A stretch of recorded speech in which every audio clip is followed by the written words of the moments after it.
안녕하세요. 지한쌤입니다. 자, 20번부터 해설하겠습니다. 모의고사 1회 20번입니다. 굉장히 어려운 18점 문제인데요. 마침 화장품 조제관리사 안지씨는 고객을 위한 클렌징 폼을 조제를 하고 있다고 합니다. 클렌징 폼이라고 하고요. 씻어내는 제품이네요. 아래 표는 클렌징 폼 조제를 위해 쓰이는 내용물의 전성분 과 성분 비율이라고 합니다. 전성분하고 성분 비율이네요. 그렇죠. 내용물하고 내용물을 섞어도 되니까, A 내용물 40%, B 내용물 35%, C 내용물 25%로 구성된 클렌징 폼을 조제한다고 할 때, 제한이 필요한 원료에 따라 최종 클렌징 폼의 한도가 초과된 성분을 골라라. 그런데, 단, 화장품 책임 판매업자로부터 납품받은 내용물인 A, B, C는 그 자체로서 이미 사용상의 제한이 필요한 원료가 그 사용 한도를 초과하여 함유되어 있으면 안 되지만 이를 무시한다. 그러니까 이거 아무거나 보지 말고 그냥 이것들만 봐라. 이런 얘기죠. 굉장히 어려운 문제인데요. 일단 이 문제의 핵심은 첫 번째로 사용상의 제한이 필요한 원료를 알고 있느냐. 소합 향나무 추출물. 사용상의 제한이 필요한 거고요. 아밀 시클로펜테논 이것도 사용상의 제한이 필요하고요. 알란토인 클로로 하이드록시 알루미늄 이것도 사용상의 제한이 필요한 원료입니다. 글리세린하고 토코페릴 아세테이트는 그런 조항은 없고요. 사용상의 제한이 필요한 건 아닙니다. 다음 정제수도 사용상의 제한 필요 없습니다. MDN 하이덴토임 사용상의 제한이 필요한 보존제 성분. 병풀 추출물은 아니죠. 포타슘 솔베이트 소르빅 애시드죠. 그래서 이것도 사용상의 제한이 필요하고요. 부틀렌글라이콜인 경우에는 사용상의 제한이 필요하지 않습니다. 정제수 아니고 글리세릴 아니고 메칠 이소치아졸리논 0.0015%로 이것도 사용상의 제한이 필요하죠. 소합 향나무 추출물 사용상의 제한이 필요하고요. 아밀시클로펜테놀 이것도 사용상의 제한이 필요하고요. MDN 하이덴토인도 사용상의 제한이 필요한 것이었습니다. 자, 이 중에서 보시면 굉장히 어려워요. 일단 중학교 수학 문제 들어갑니다. 중학교 수학 문제 부분이에요. 자, A 내용물을 40%, B 내용물을 35%, C 내용물을 25%로 구성해서 이렇게 섞어서 총 최종 내용물을 만들려고 합니다. 클렌징 폼을 조제한다고 합니다. 그럼 여기 볼게요. 여기 보시면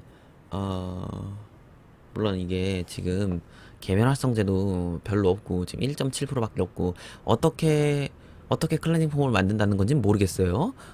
이 얘네들만 가지고 얘네들을 섞는다고 해서 클렌징 폼이 만들어질 것 같지 않아요. 그냥 보존 약간 피부 보습제만 만들 수 있을 것 같긴 하지만 어쨌든 문제에선 클렌징 폼을 만든다고 하니까 클렌징 폼을 조제한다고 합니다. A 내용물이 40%, B 35, C 25 이게 일단 핵심입니다. 넘어갈게요. 일단 지금 그 어떻게 하는 거냐면요. A 내용물 중에 1.48%는 소합 향나무 추출물이에요.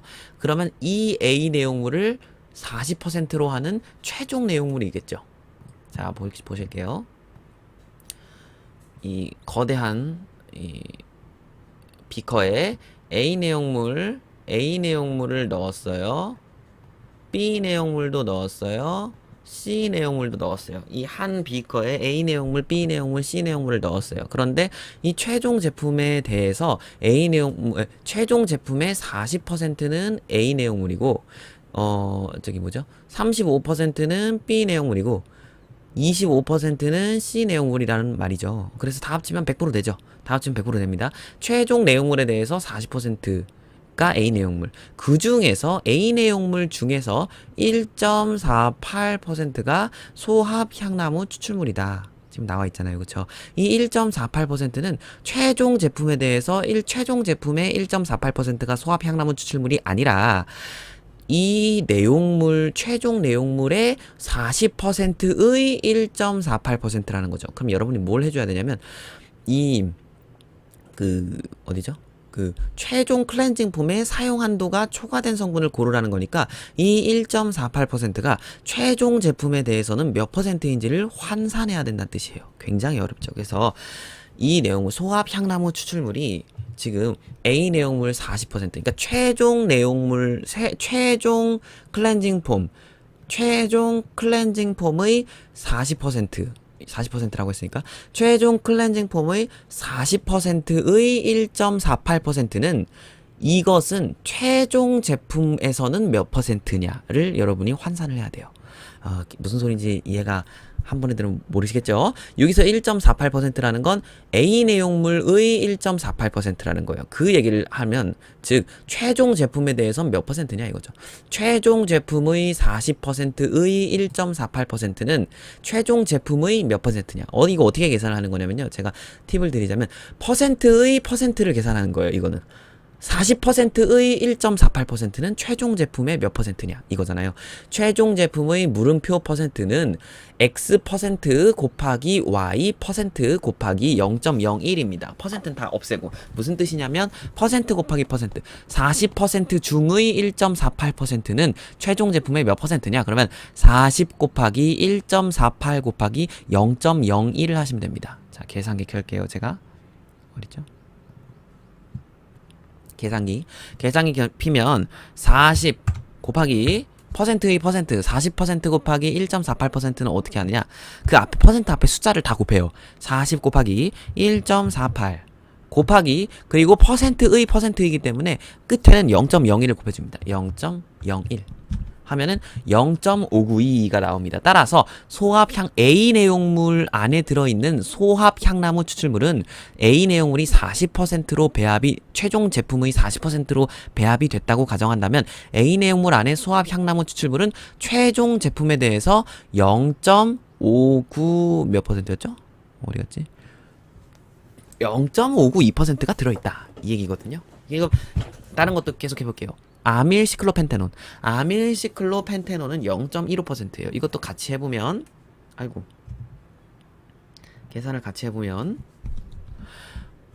A 내용물이니까 40이죠? 40 곱하기 0.15죠? 0.15 곱하기 0.01을 해주면 돼요. 답은 0.06이죠. 따라서 아밀시클로펜테논의 경우에는 최종 제품에 대해서 0.06% 들어있다. 이 얘기가 되는 겁니다. 자, 여기까지 다 이해가 되시기를 바라면서 밑으로 넘어갈게요. 그렇다면 B 내용물 해볼까요? B 내용물의 경우엔 35%를 했죠. 전체 제품의 35%의 0.57이니까 두 번째 거 보는 거예요. MDM 하이덴토임. 자, 0.57이니까 35%의 0.57 곱하기 마지막에 0.01을 곱해준다 그랬죠? 그러면 0.1995 즉 B 내용물 안에 있는 MDM 하이단토임은 최종 제품의 0.1995%가 들어가 있다. 이렇게 보시면 되세요. 이걸 그래서 다 계산을 하시면요. 다 계산을 한 것을 제가 이게 제가 여기서 일일이 지금 계산기로 두드려서 여러분한테 계산을 못 해드려요. 지금 이거 해설하면은 시간이 그러면 50분 넘어가기 때문에 해설 강의가 너무 길다고 한탄하시는 분들이 너무 많아가지고 제가 이렇게 하게 되었습니다. 이게 해답지를 그래서 참고를 하세요. 해답지 참고하시면 어떻게 나오냐면 이렇게 나옵니다. 어딨죠? 이렇게 나옵니다. 따라서 A 내용물의 각 상분이 최종 화장품에 차지하는 비율은 이렇게 나오고 B, C 이렇게 나오고요. 그럼 여기 보시면 똑같은 것들을 더해주면 되겠죠. 소합향나무 추출물이 지금 여기 있잖아요. 그러면 소합향나무 추출물은 A 내용물 안에 들어있는 소합향나무 추출물은 최종 제품에 대해서 0.592% 그리고 C 내용물 이거 뭐 내용물이 뭐야? C 내용물의 각 그 성분이 최종 화장품에 차지하는 비율은 소합향나무 추출물 C 내용물 안에 있는 소합향나무 추출물은 0.005% 그래서 이렇게 똑같은 것들은 다 더해주시면 되겠죠. 0.592 더하기 0.005 이런 식으로. 그래서 소합향나무 추출물은 A랑 C에 모두 배합되어 있으므로 다 합치면 0.597이죠 0.592 더하기 0.005니까요 그래서 0.597이 되는 거죠. 그리고 아밀시클로펜테논의 경우에도 여기 보시면 얘도 있고 얘도 있으면 더해줘야 되겠죠. 그럼 아밀시클로펜테논은 0.1025%가 함유되어 있고요. MDN 하이단토임은 B랑 C에 모두 있으니까 얘도 더해줘야 되겠죠. 최종 화장품에는 1999875%가 함유되어 있다고 합니다. 그래서 따라서 답은 몇 번입니까? 답은 3번이 되는 겁니다. 이 3번을 볼게요. 아밀시클로펜테논 얘는 0.1이잖아요. 이거 외우셨으면 아실 텐데 예를 들면 저기 메칠 이소치아줄리논의 경우에는 씻어내는 제품에 한해서 0.0015%까지 사용이 가능하죠. 그런데 최종 화장품에 이런 다 더해보면 최종 화장품에 0.00125%가 사용이 되었어요. 그래서 사용 한도 초과는 아닙니다. 2번 소합향나무 추출물 아까 전에 저랑 같이 더해봤죠? 0.597%가 사용이 되었어요. 근데 소합 향나무 추출물의 사용 한도는 0.6%죠. 따라서 2번도 사용 한도 초과는 아니고요. 3번 아밀시클로펜테놀은 0.1입니다. 사용 한도가 0.1%고요. 최종 제품에 0.1025%가 함유되었으므로 0.0025%가 초과된 거기 때문에 기준 초과니까 답은 3번. MDM 하이단토인의 경우에는 사용 한도는 0.2%죠. 공부하셨으면 다 알아야 돼요. MDM 하이단토인 하고 DMDM 하이단토인 다 아시죠? 최종 화장품에는 0.1998775%가 함유되어 있으므로 기준 초과는 아니겠네요. 알란토인 클로로 하이드록시 알루미늄의 경우에는 사용 한도가 1%인데요. 최종 제품에 대해서 0.8%만 쓰였습니다. 그래서 기준 초과는 아닙니다. 따라서 답은 3번입니다. 자, 21번으로 넘어갈게요. 21번 같은 경우에 자 사용상에 제한이 필요한 성분 중에 그러니까 보존제 성분 중에 포름알데하이드를 방출할 수 있는 보존제 성분이 아닌 것은 있는데 포름알데하이드를 발생할 수 있는 보존제는요. 아민계의 성분들과 만나면 니트로스 아민을 이제 아민류를 형성할 가능성이 있어요. 그래서 DMDM 하이덴토인하고 그 이미다졸리 디닐 우레아 이런 거 그리고 쿼터늄 15 그러니까 우레아 계통 요소 우레아 계통이 보통 포름알데하이드를 방출할 수 있는 보존제로 보고요. 쿼터늄 15도 마찬가지고 벤질헤미 포름알 근데 벤질헤미 포름알의 경우에는 뒤에 포름알로 끝나죠. 그래서 이제 포름알데하이드 계통이다라는 걸 여러분이 유추하실 수 있어야 합니다. 그리고 소듐 하이드록시 메칠 글리시네이트의 경우에도 포름알데하이드를 방출할 수 있는 보존제고요. 그리고 2브로모 2 나이트로판 13디올의 경우도 맞고요. 디아졸리 디닐 우레아 그러니까 우레아라는 말 들어가면 MDM 하이단토인, DMDM 하이단토인 이렇게 뭐 하이단토인, 히단토인 이런 거, 우레아, 쿼터늄 15 그리고 포름알이라는 말 들어가면 포름알데하이드 방출 가능성이 있는 보존제다라는 걸 여러분이 아시면 됩니다. 이거 한번 보시고 암기하시길 바래요. 우레아 계통하고 아민 이런 거 그리고 아민류 이런 거 그래서 이 아민계의 성분들하고 만나면 니트로스 아민이 형성할 수도 있고 그리고 쿼터늄 15 같은 경우 맞고요. 그리고 우레아 그리고 소듐 하이드록시 메틸 글리시네이트 맞아요. 근데 5번은 아닙니다. 알킬, 이소키놀, 리늄, 브로마이드 이런 성분이 포름알데하이드를 방출할 수 있다라고 보고된 것은 없습니다. 따라서 답은 5번입니다. 답지를 보고 암기를 하시길 바랍니다. 자, 22번 넘어갈게요. 이거는 식약처장이 사용할 수 없는 원료로 고시를 한 건데요. 이건 여러분이 그냥 외우셔야 됩니다. 화장품에 사용할 수 없는 원료 중 일부에서 메탄올은요, 화장품에 사용할 수는 없는데요. 에탄올 및 이소프로필 알코올의 변성제로 사용이 된다면 알코올 중에 5%까지만 사용이 가능합니다. 5%.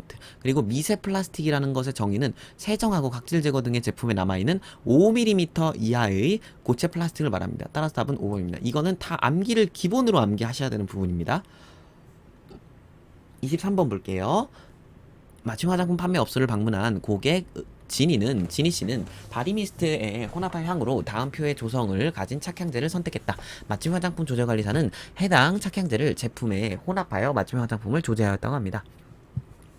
이 착향제를 0.3%를 혼합한대요. 일단 이게 무슨 소리냐 보시면 전체 이게 여러분 항상 화장품을 만들면 착향제는 항상 거의 마지막에 넣어요. 왜냐면 착향제는 보통 휘발성이 있거든요. 그래서 이 화장품을 만들 때 이게 열을 가하잖아요. 열을 가하는 공정들이 굉장히 많아요. 뭐 80도에 교반하고 막 이런 것들이 되게 많단 말이죠. 60도, 80도 막 이렇게 100도 막 이렇게 교반을 합니다. 근데 이렇게 교반을 할 때 그 전에 착향제를 넣어버리면 휘발성이 있기 때문에 열을 만나면 휘발돼 버려요. 그럼 향이 다 날아가겠죠. 그래서 그럴 필요가 없는 거죠. 그래서 착향제를 넣을 필요가 없는 거잖아요. 그렇게 따지면. 그래서 항상 마지막에 배합합니다. 그래서 기존에 있었던 화장품의 양을 아이고 잘못 썼네.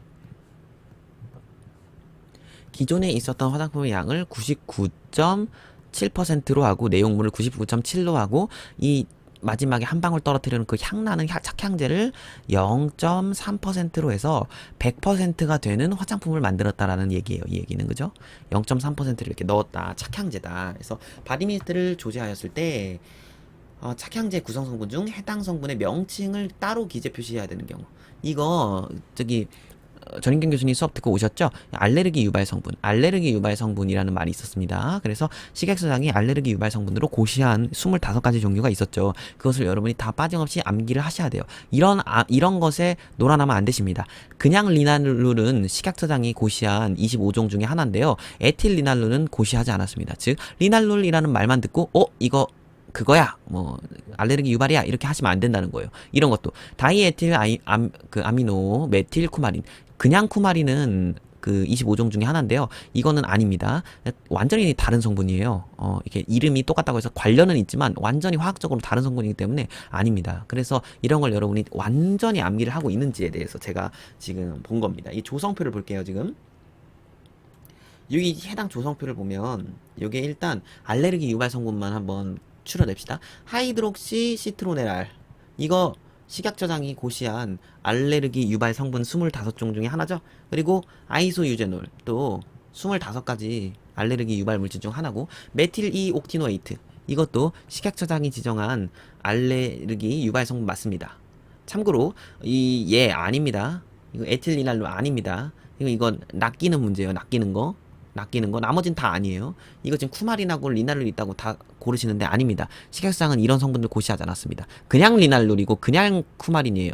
에틸리날룰은 아닙니다. 이거 이런 말 없습니다. 이거 지금 낚이는 문제입니다. 여러분들 틀리게 하려고 하는 문제들.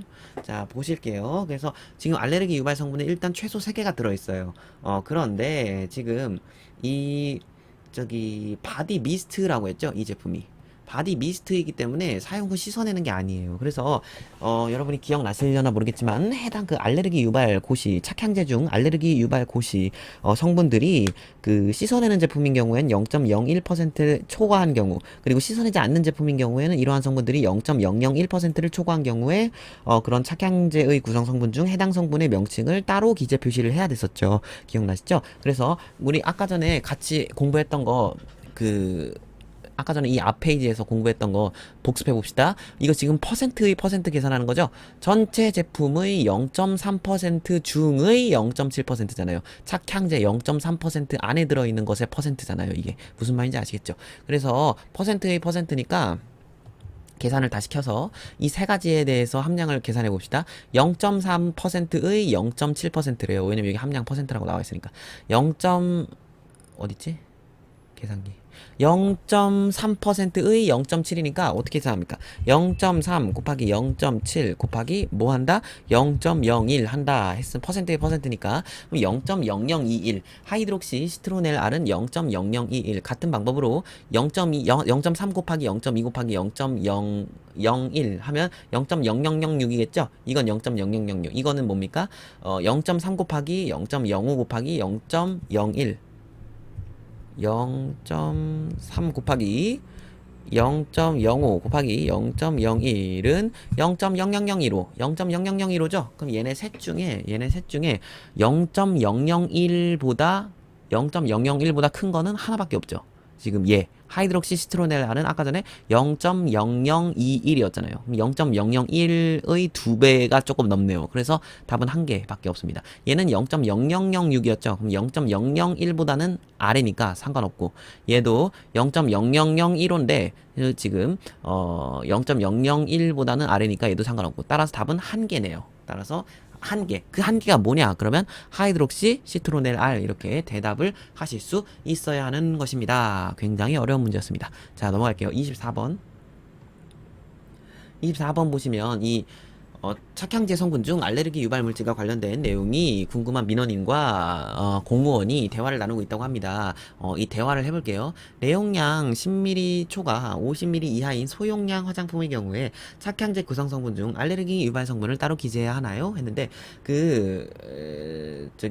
여러분 기억이 나실런가 모르겠지만 이 내용량 10 초과해서 50ml 이하인 것은 전성분을 표기하지 않아도 됐었죠. 50ml를 초과한 화장품만 이제 그 전성분 표시 의무가 있고요. 10 초과 50 이하는 대신에 정해져 있어요. 이러한 성분들은 꼭 외워라. 타인과 식사 금기 해가지고 제가 외우라고 했었잖아요. 샴푸나 어디에 인산염의 종류, 린스의 인산염의 종류, 금방, 이런 거 있었죠. 그래서 이런 암기 비법들은 제가 다 화박사의 카페에 올려놓고, 아니면은, 어디죠? 지한쌤의 화장품 법령 백과사전에 50가지 암기 비법을 모조리 갈아 넣었습니다. 그래서 그런 것을 굉장히 쉽게 외울 수 있기 때문에 그 책을 꼭 참고를 하시기를 제가 당부드리고요. 그리고 이런 문제들은 다 심화 문제집에 여러분이 꼭 푸실 수 있게끔 제가 굉장히 쉽게 풀어놨습니다. 그래서 심화 문제집은 동영상 강의도 있으니까 심화 문제집을 구비하시는 것을 추천드립니다.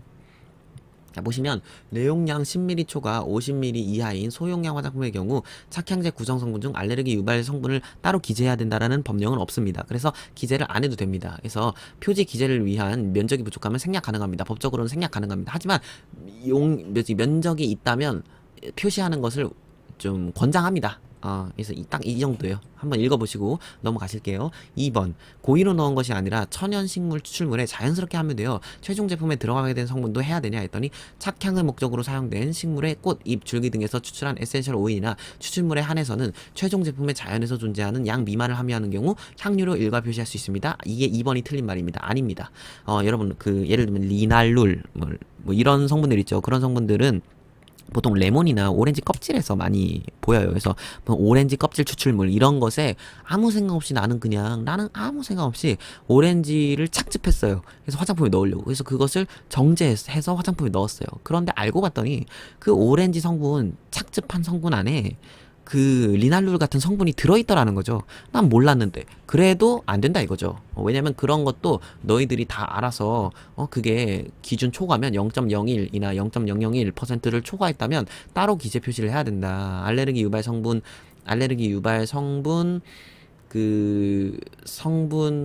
전 성분 중에 향료, 콤마, 리날룰 이런 식으로 표기를 해야 된다라는 말인 거죠. 그래서 향유로 일괄 표시할 수 있는 게 아니라요. 아닙니다, 이거.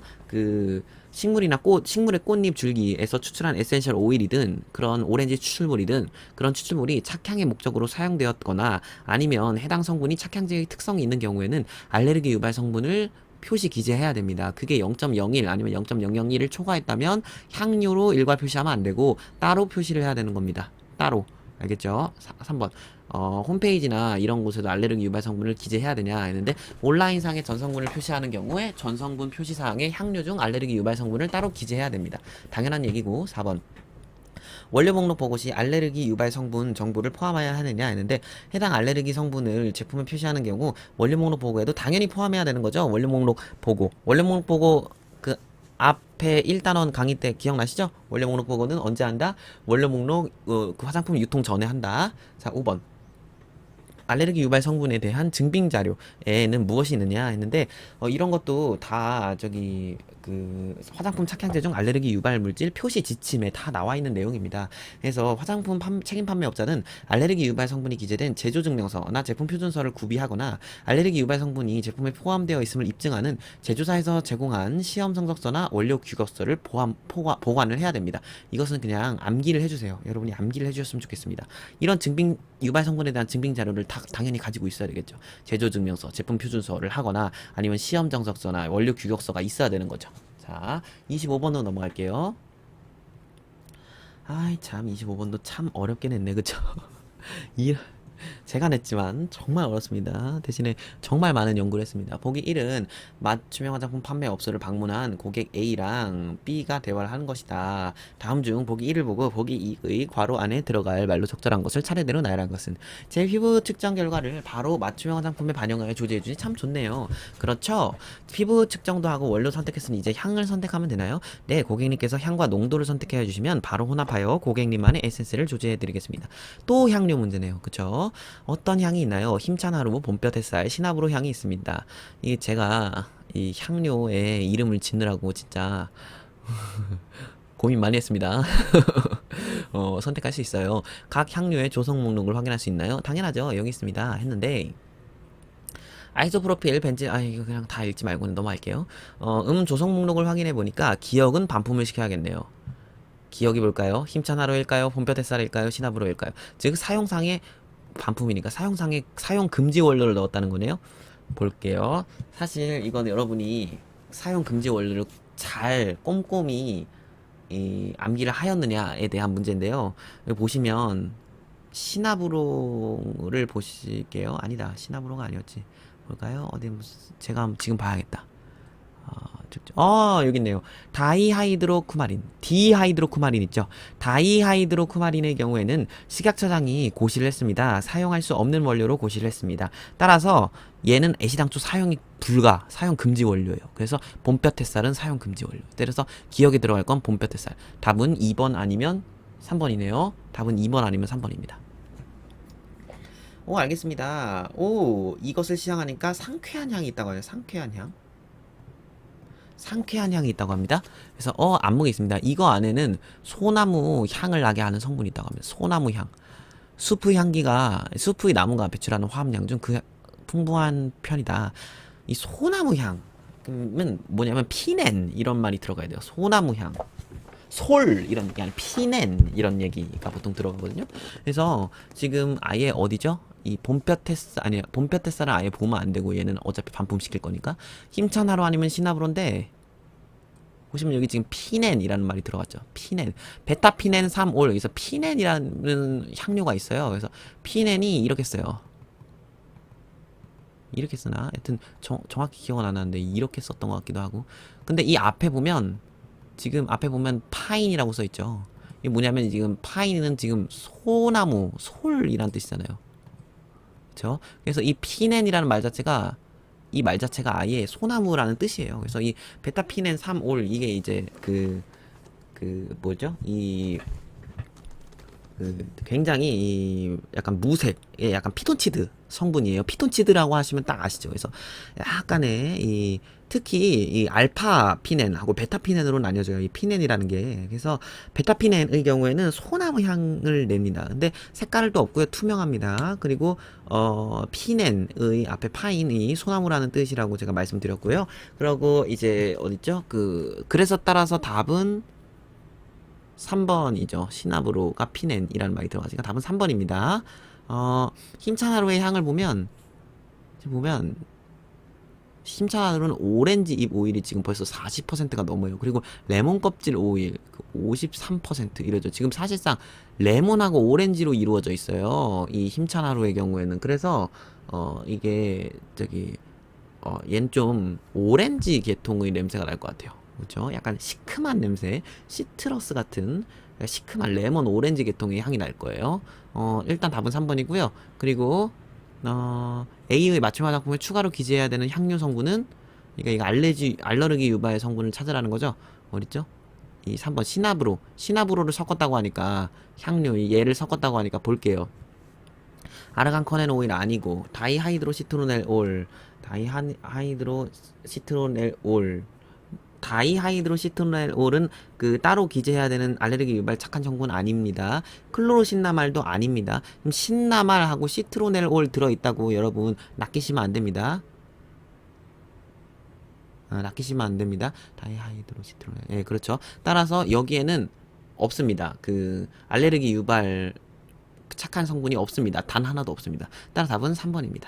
자, 26번으로 갈게요. 26번 문항 했을 때 안전용기 포장에 관한 문제입니다. 안전용기 포장이 제가 1회 1단원에서 설명을 드렸어요. 안전용기 포장의 경우에는 식약처장이 고시를 하는 게 아니라 산업통상자원부 장관이 고시를 하는 거예요. 그래서 이게 지금 산업통상자원부 장관이 고시한 어린이 보호 포장 대상 공산품의 안전 기준을 제가 가지고 온 거예요. 이거는 여러분이 식약처장 거기서는 안 보신 문제입니다. 일단 안전용기 포장에서 진짜 중요한 건 어린이들의 접근을 제한하는 데 있어서 포장재의 효율성을 측정할 뿐만 아니라, 그러니까 어린이가 5세 이상, 만 5세 미만의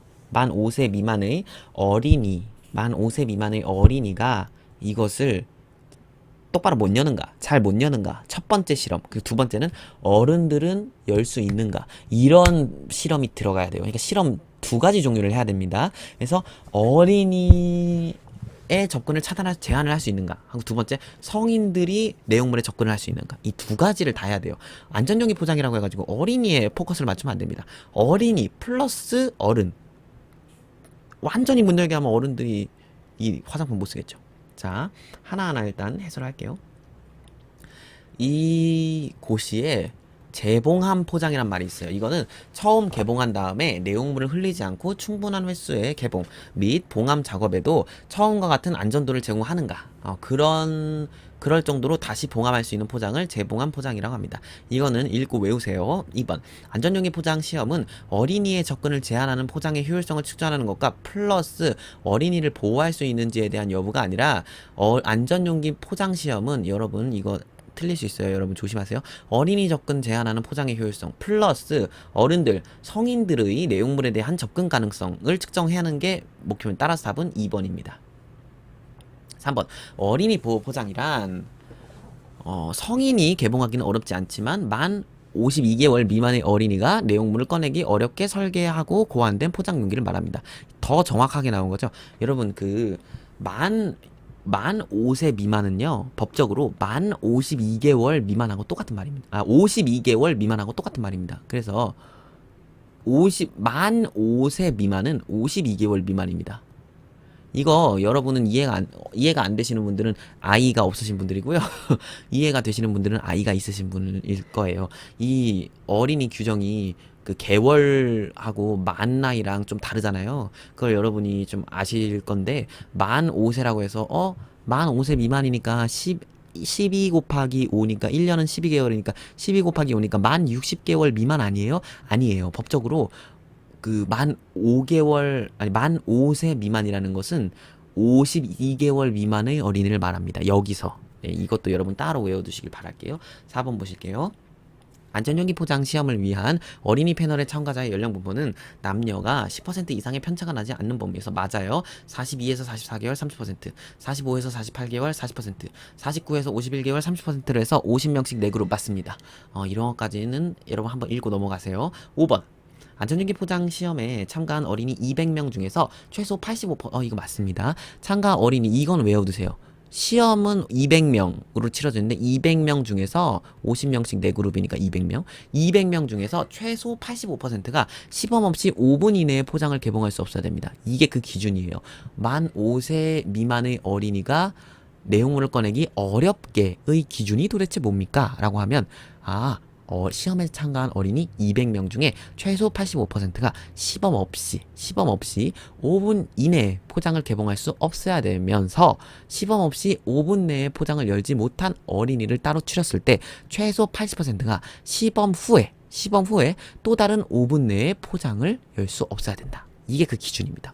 어렵다의 기준이 뭔가요? 만 5세 미만의 어린이가 그것을 뚜껑을 이렇게 했을 때 어렵다의 기준이 뭡니까? 어렵다의 기준은 뭐냐면 200명 중에 85%가 시범 없이 5분 이내에 포장을 개봉할 수 없어야 되며 플러스 시범 없이 5분 이내에 포장을 열지 못한 애들을 추려서 그 중에 80%가 이상이 시범 후에 또 시범을 보여줘요. 시범을 보여준 다음에도 어려워해야 된다는 거죠. 5분 이내에 포장을 못 열어야 된다는, 그게 어렵다라는 것의 기준이다 라는 겁니다.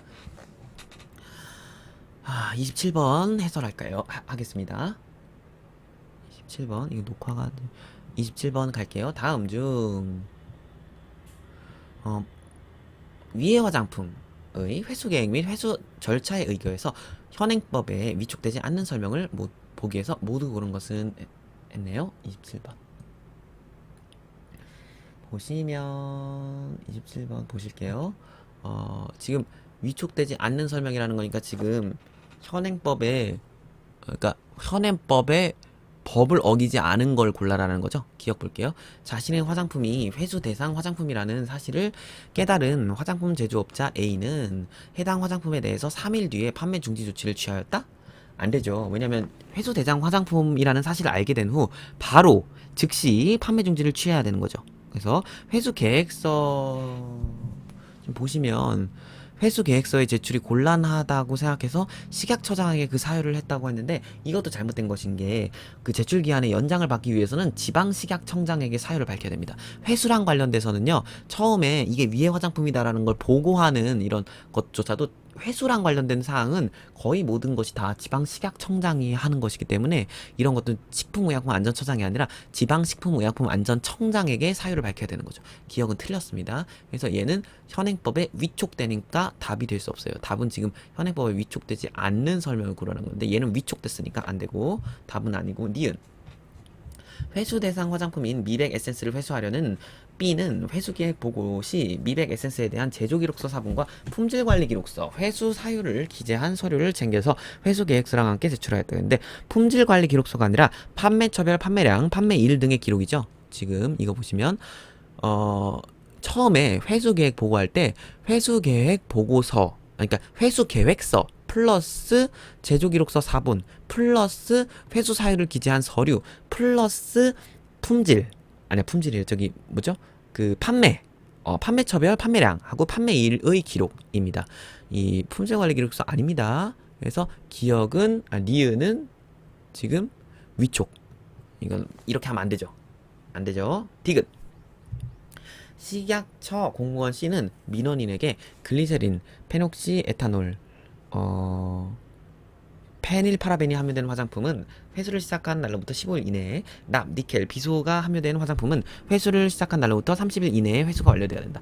페닐파라벤의 경우에는 사용 금지 원료입니다. 사용 금지 원료를 배합한 화장품은 위해성 등급 가등급이고 가등급은 회수 시작일로부터 15일 이내에 회수되어야 됩니다. 맞는 말이에요. 여기까지는. 그런데 납, 니켈, 비소의 경우는 중금속이죠. 이거는 그 중금속 같은 이런 비의도적으로 함유되었음을 증명하고 그 함유량이 유통화장품 안전관리 기준에만 부합된다면 이거가 들어간 걸 화장품을 넣어도 괜찮아요. 그러니까 일부러 넣지 않고 어쩔 수 없이 들어갔고, 그리고 유통화장품 안전관리 기준이 다 있어요. 납은 50, 20, 니켈 35, 30, 10 막 이런 식으로 다 있단 말이에요. 그래서 이런 모든 기준들을 다 충족을 하고 그러니까 안전하다 이 정도면, 이런 기준을 다 충족을 했다 그러면 납, 니켈, 비소는 어쩔 수 없이 들어간 게 만약에 됐다면 들어갈 수 있어요. 그래서 얘는 회수할 필요가 없는 거죠. 그러나 만약에 이제 이 납, 니켈, 비소를 일부러 넣었어요. 그리고 그 유통화장품 안전관리 기준을 초과했어요. 그러면 회수를 해야 되겠죠.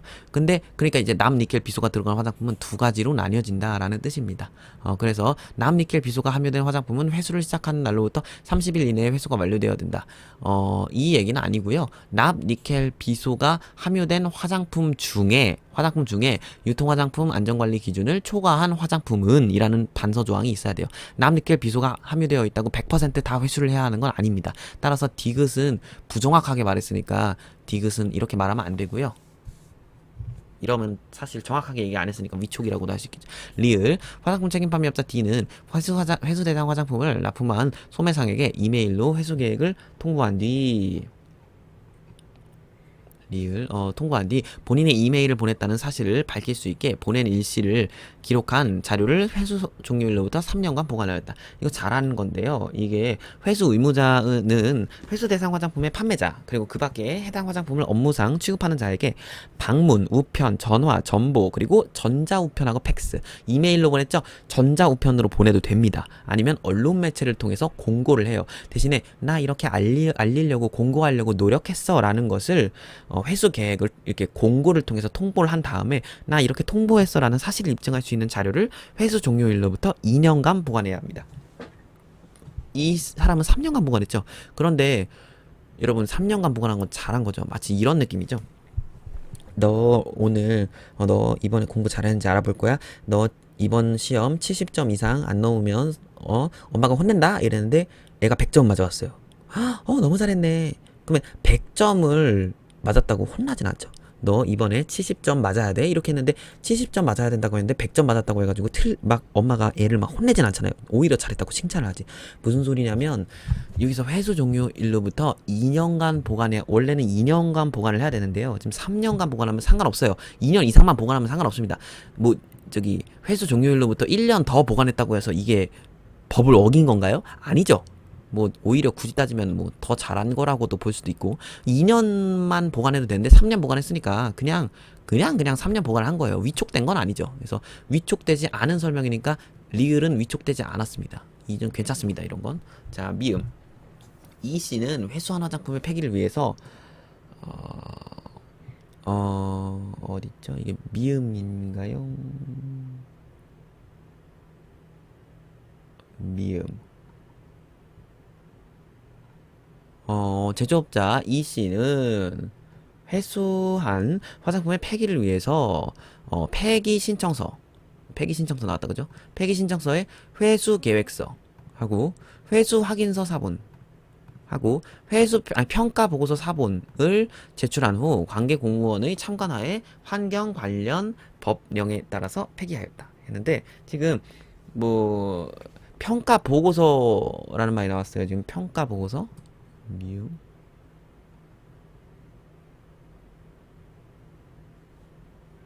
평가 보고서라는 말이 나왔죠 지금. 근데 지금 이 씨는 여기서 보세요. 이 씨가 지금 화장품 폐기를 위해서 폐기 신청서에 회수 계획서, 회수 확인서 사본하고 평가 보고서 사본을 제출한 다음에 폐기를 했다고 했는데 이 평가 보고서 사본은요, 평가 보고서는요, 회수 대상 화장품의 회수를 완료한 최종적으로 마지막으로 완료한 경우에 회수 종료 신고서랑 함께 제출하는 문서입니다. 그래서 이 미음 틀렸습니다. 지금 평가 보고서 사본이 여기 나오면 안 되죠. 평가 보고서 사본이 나오면 안 됩니다. 평가 보고서 사본은 언제 제출하는 거냐면 폐기 신청할 때 하는 게 아니라 얘는 어디죠? 저기 그 회수 종료 신고할 때 내는 거예요. 비읍 회수 계획량의 27%를 회수한 화장품 책임 판매업자 F는 원래 행정처분 기준이 등록 취소였으나 업무정지 4개월의 처분을 받았다. 근데 회수 계획량의 27%를 회수하였다라는 말은 이게 회수 계획량의 4분의 1, 그러니까 25%에서 33.333%, 그러니까 회수 계획량의 4분의 1 이상, 3분의 1 미만을 회수한 경우에 되는데요. 이런 경우에 행정처분이 등록 취소한 경우엔 업무정지 3개월 이상, 6개월 이하의 범위에서 처분됩니다. 지금 3개월 이상 6개월 이하이기 때문에 지금 4개월이죠. 그래서 이 비읍은 괜찮습니다. 법을 위촉하지 않았습니다.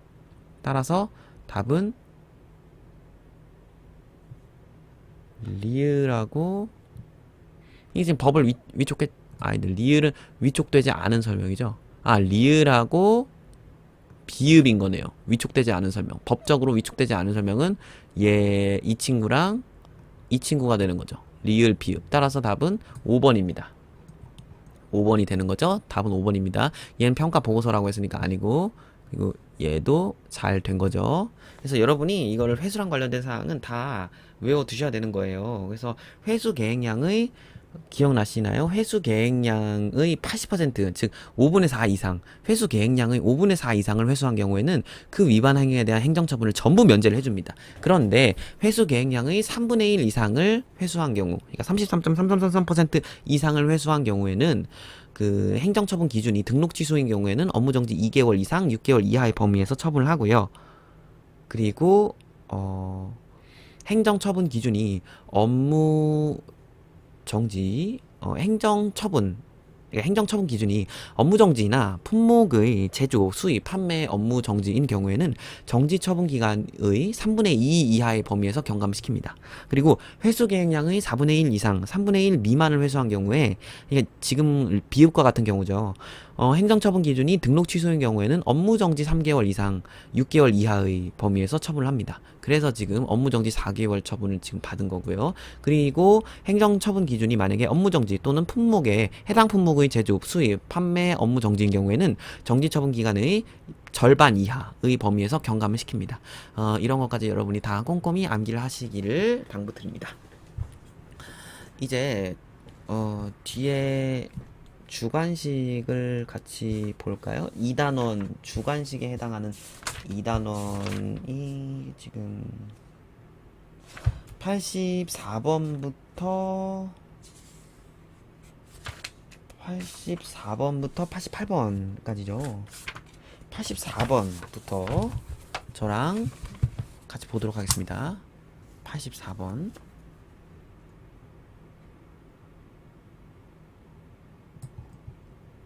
83번까지는 지난 시간에 저랑 같이 봤었고요. 84번 펴셨나요? 네, 84번부터 같이 보도록 하겠습니다. 보기는 계면활성제의 가용화의 원리이다. 가용화, 유화, 분산, 이거 기억나시죠? 이렇게 있는데 물이 물이든 뭐든 여튼 한쪽이 엄청 많고 다른 쪽이 엄청 찔끔이에요. 쉽게 그냥 설명하기 위해서 다른 쪽이 엄청 찔끔이에요. 이걸 이렇게 넣었어요. 이런 걸 가용화라고 해요. 근데 한쪽도 망 똑같고 보통 1대1, 그리고 다른 쪽도 똑같아요. 뭐 얜 수상이고 얜 유상이에요. 똑같은 양을 이렇게 해가지고 했다. 유화, 액체 플러스 액체. 이런 경우. 그리고 고체 플러스 액체가 분산. 여러분 기억나시죠? 이 계면활성제의 소수성 부분은 가능한 한 물과 접촉을 최소화하고, 기억나시죠? 그래서 계면활성제 농도가 증가하면 이렇게 모여가지고 이렇게 돼 있죠. 이게 계면활성제, 이 가운데 때 뭐 이런 거 있고, 계면활성제가 이렇게 동그랗게 모여가지고 이렇게 물에 이렇게 흔들면 동그랗게 돼 있죠. 물이든 뭐, 이게 만약에 그 뭐야, 물과 기름 부분이 박혀 있으면 반대로 되겠죠. 이런 식으로 물과 기름 부분이 반대로 돼 있으면 이런 식으로 이런 식으로 돼. 어쨌든 이런 것을 미셸이라고 합니다. 이런 서로 모이게 되는 집합체, 이런 계면활성제의 소수성 부분끼리 서로 모이게 되고 이런 집합체를 미셸이라고 합니다. 그리고 이렇게 미셸이 반대로 형성된 걸 역미셸이라고 합니다. 여튼 미셸입니다. 여기서 기억은 미셸이고요. 미셸, 마이셸, 미셸 뭐 똑같은 뜻이에요. 그리고 이 미셸이 형성되는 농도를 임계미셸 농도라고 합니다. 임계미셸 농도. 넘어갈게요. 85번. 85번의 경우 가로 안에 들어갈 것은 안정성이 또 성분의 안정성 평가. 다양한 물리 화학적 조건에서 화장품의 성분의 변색, 변취, 상태 변화 및 이것의 함량 변화를 통해서 화장품 성분의 변화 정도를 평가한다. 이런 화장품 성분의 변화 정도를 평가하기 위한 함량 변화에 뭘 보냐면요, 지표 성분이라고 합니다. 이거는 저기 가이드에 그대로 나와 있어요. 식약처가 그대로 제시를 한 거니까 외우셔야 돼요. 그래서 이 지표 성분이란 원료에 함유된 화학적으로 규명된 성분 중 품질 관리 목적으로 정한 성분을 지표 성분이라고 합니다. 지표 성분. 이건 그냥 암기 무조건 하셔야 되는 부분이고, 86번 볼게요. 이거는 품질 성적서랑 관련된 개념이라고 합니다. 이것이란 화학물질에 대해서 유해 위험성, 응급조치 요령, 취급 방법 등 16가지 항목에 대해서 설명해주는 상세한 자료를 말한다. 그래서 이것을 작성 비치해야 되고, 화학물질 양도 제공하는 자는 이를 함께 제공해야 된다. 이건 뭐냐면 MSDS입니다. MSDS 물질 안전 보건 자료입니다. 물질 안전 보건 자료, 품질 성적서의 종류 중에 하나죠. 그래서 이 품질 성적서의 종류 중에 하나인 MSDS, 이것도 전인경 교수님 수업 들으셨으면 다 아실 겁니다. MSDS고요. 그리고 이것은 이제까지 알려진 모든 화합물 중합체를 기록하는 번호고요. 화학회에서 운영하는 서비스. 화학 번호래요. 화학 번호. 뭐냐면 이거는 카스 등록번호입니다. 카스 번호, CAS, 카스 번호. 이건 꼭 아셔야 돼요. 이거 식약처에서도 많이 나왔어요. 카스 번호. 착향제 성분 중에 알레르기 유발 성분, 식약처가 고시한 표 보면 카스 등록번호가 쫙 나와 있어요. 카스 다시 숫자 몇몇몇 막 이런 식으로.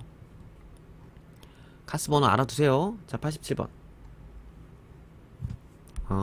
이거는 안전용기 포장을 해야 되는 품목이지만 예외적으로 안 해도 되는 게 있나요? 했더니 일회용 제품 용기 입구 부분이 펌프 또는 방아쇠로 작동되는 분무 용기 제품하고 압축 분무 용기 제품입니다. 가로 안에 공통으로 들어갈 거니까 분무입니다. 이건 다 외우셔야 되는 겁니다. 일회용 제품 용기 입구니 펌프 또는 방아쇠로 작동되는 분무 용기 제품, 압축 분무 용기에서 답은 분무입니다.